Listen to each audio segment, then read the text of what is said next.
The stock market is a platform where buying, selling, and issuance of shares of publicly held companies take place.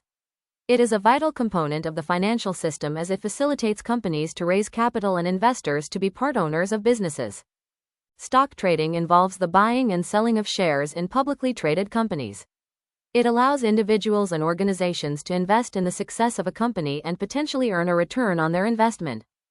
The New York Stock Exchange, NYSE, and the Nasdaq are two of the most prominent stock exchanges in the United States. The NYSE, located on Wall Street in New York City, is known for its iconic trading floor and is one of the oldest stock exchanges in the world. On the other hand, the Nasdaq is a fully electronic exchange, specializing in technology stocks and other high-growth companies. Both exchanges play a crucial role in the global financial markets, providing a platform for buying and selling securities such as stocks, bonds, and derivatives.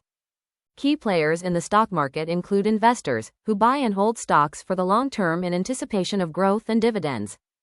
Stock indices such as Dow Jones and S&P 500 play a crucial role in providing an overall snapshot of the stock market performance.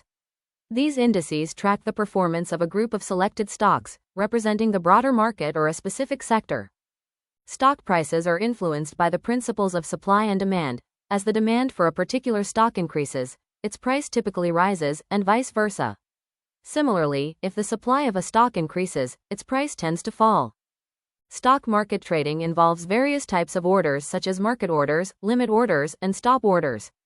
Market orders are executed immediately at the current market price, while limit orders are placed at a specific price to buy or sell.